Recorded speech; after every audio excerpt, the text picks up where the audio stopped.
Kerala Chief Minister Pinarayi Vijayan on Friday formally welcomed Chinese cargo vessel San Fernando at the Vizhinjam International Seaport, where the ship had berthed a day ago.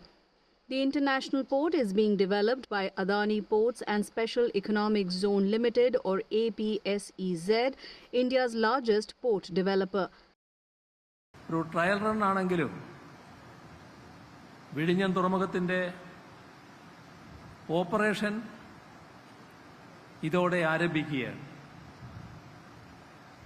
തൊട്ടു പിന്നാലെ ഇപ്പോൾ trial അടിസ്ഥാനത്തിലാണ്, എന്നാൽ തൊട്ടു പിന്നാലെ പൂർണ്ണ പ്രവർത്തന രീതിയിലേക്ക് മാറാനാണ് പോകുന്നത്. The San Fernando arrived at the newly built port on Thursday, marking the first container ship's arrival at India's largest deep-water transshipment port. People turned up in large numbers to see the 300-meter-long mothership at the Vizhinjam International Seaport Limited. The port is being constructed under the public-private partnership model.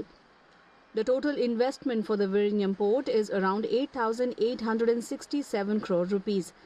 Out of this, the state government and the central government have allocated 5,595 crore rupees and 818 crore rupees respectively.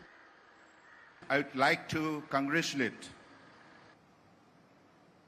the government of Kerala for its initiative and leadership in setting up of a new benchmark in the country's maritime sector by creating a new greenfield world-class port in the country. Vizhinjam port is truly India's first deep-water international container transshipment terminal. Equipped with modern equipment and advanced automation and IT systems, Vizhinjam will become India's first semi-automated port, expected to be fully commissioned in September or October 2024. The project, scheduled to be commissioned in 2019, was delayed due to issues with land acquisition.